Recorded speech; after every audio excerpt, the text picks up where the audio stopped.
bienvenidas y bienvenidos. Gracias por estar en este programa.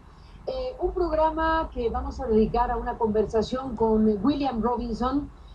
William es doctor en filosofía, es un filósofo joven pero muy influyente con su pensamiento, catedrático de sociología, estudios globales e internacionales y de estudios latinoamericanos en la Universidad de California.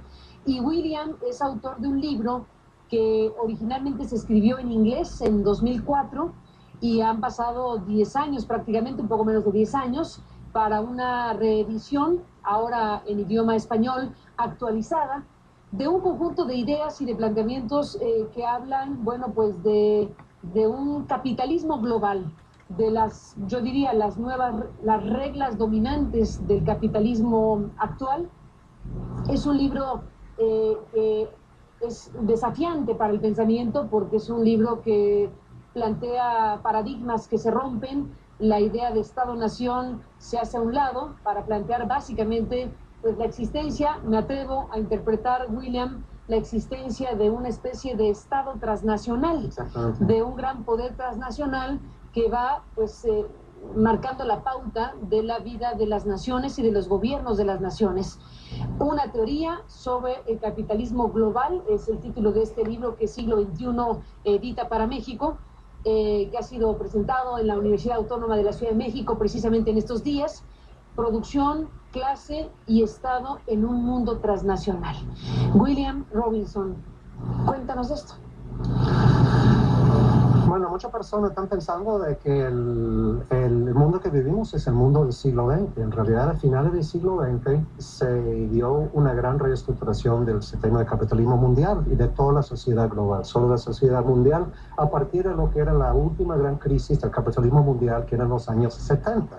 Y en los años 80 y los años 90 se da una reestructuración total, surge la economía global, surge lo que llamo en el libro el Estado transnacional, surgen nuevas fracciones de clases en cada país que yo llamo las fracciones transnacionales de las clases dominantes y el mundo, el capitalismo como sistema y el mundo como sociedad está totalmente distinto para el siglo XXI.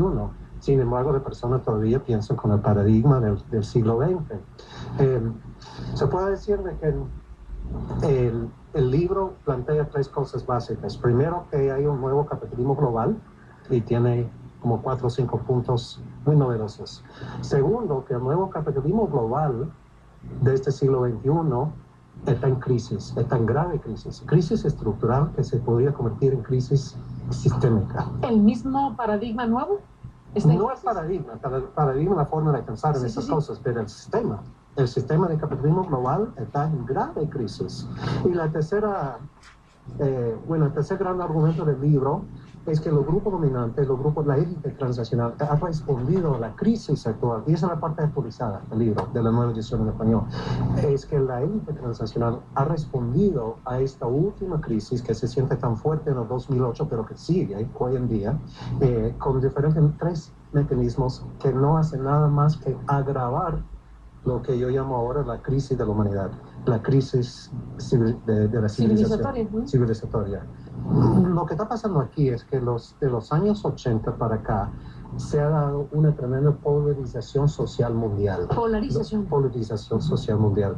Los ricos se han hecho más ricos, surgen nuevas clases medias acomodadas, pero el 20% de la humanidad se ve en todos los países, aquí en México, en Estados Unidos, y 80% de la humanidad se ha hundido más en la miseria, más en la pobreza, mientras a la vez la economía global que surge a partir de los años 70 produce cada vez más riqueza. Y entonces crece la economía global y se disminuye la capacidad de absorber lo que produce. Entonces hay una gran polarización social y una gran crisis estructural. La élite en el siglo XXI, y sobre todo a partir del 2001, 2002 a la fecha, responde con tres mecanismos para mantener a flote el sistema. Y el primer mecanismo que analiza el libro es la acumulación militarizada. ¿Acumulación militarizada? A ver, ¿qué acumulación militarizada quiere decir que se mantiene la acumulación en el sistema capitalista mediante conflictos militares, mediante los gastos militares, mediante los conflictos sociales. Por ejemplo, no solo las guerras... Guerras por razones económicas. Guerras por razones económicas, exactamente, pero no solo estamos hablando de guerras. Bueno, estamos hablando de Irak, estamos hablando de Afganistán, estamos hablando de donde hay conflictos en el Medio Oriente y en Israel, pero también la militarización de la frontera México-Estados Unidos. Es una cuestión de miles de millones de dólares en ganancias y de empleos, se genera impuestos. La creación del ejército, de seguridad privada, de seguridad privada para resguardar a lo largo del mundo, de todo, de donde viven los ricos y la clase acomodada, todo eso. Pero el elemento más importante para mí es acumulaciones en función de seguir acumulando capital, mientras no hay otra salida para el capital porque la masa de la humanidad ya no puede consumir. Entonces esa es la primera respuesta que se ha dado, acumulación militarizada. Y entonces vivimos en una economía mundial de guerra, pero guerra en el sentido de que o sea, no solo guerras calientes grandes como Irak. La segunda respuesta ha sido lo que califico en el libro como el saqueo y el pillaje de los presupuestos públicos.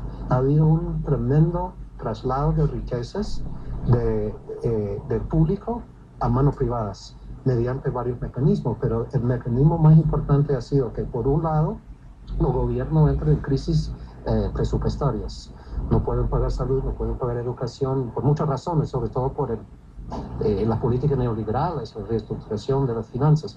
No pueden, entonces, no solo Grecia, Estados Unidos, todos los países entran en crisis presupuestaria y entonces, ¿dónde van a pagar sus cuentas? Con bonos. Entonces, si yo soy el Estado y yo no puedo pagar mis cuentas, entonces a usted, el inversionista transnacional, le vendo un bono de $1 millón, digamos. Primero, le tengo que pagar ese millón con interés en 5 años, en 10 años.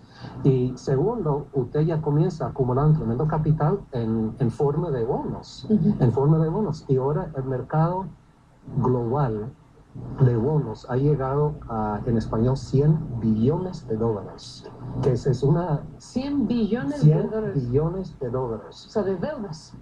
Deudas que deben los gobiernos a los inversionistas, a la élite transnacional, a lo que llamo la clase capitalista transnacional. ¿Qué significa eso? Que la masa de la humanidad, o sea, los gobiernos tienen que pagar eso extrayendo impuestos de la masa de la humanidad. Entonces, la clase capitalista transnacional y los inversionistas, la élite transnacional, ya tienen como una forma de tener empeñado los salarios futuros y los presupuestos. Entonces, el segundo mecanismo, el pillaje y saqueo de los presupuestos públicos. Y el tercer mecanismo ha sido la especulación financiera. La especulación financiera. Cada vez más tenemos una economía global basada, por parte de la militarización, en la especulación financiera y no productiva. Y eso es lo que llevó al colapso de 2008. Primero había una tremenda especulación en los mercados hipotecarios, ustedes se acuerdan de eso, se afectó a todo el mundo. Imposible olvidarlo. Imposible olvidarlo. Y algunos economistas, algunos comentaristas dicen, bueno, de 2008 a 2014 se resolvió el problema y ahora hay un repunte de nuevo de la economía global, pero es totalmente falso cuando analizamos qué es lo que ha pasado entre 2008 y 2014. Simplemente la especulación financiera se ha trasladado a otros sectores. Primero, el mercado global alimenticio, y por eso suben los precios de alimentos y después hay sublevaciones por donde quiera, porque no se puede notar. Segundo, por los mercados energéticos, muy volátil, y más reciente por los mercados, entre otros, de bonos. Por eso decía que usted como inversionista que compra de mi estado $1 millón, pero usted no queda con el bono, va especulando con esos bonos. Entonces la economía global se ha mantenido a flote mediante estos mecanismos, y ninguno de estos mecanismos resuelve el problema de la humanidad. Si no lo agravan, porque ahí está el punto. Después de la pausa regresemos en esta conversación sobre una teoría del capitalismo global, hablando de producción, hablando del Estado, el mundo transnacional y los demás asuntos que William aquí está comentando. Volvemos.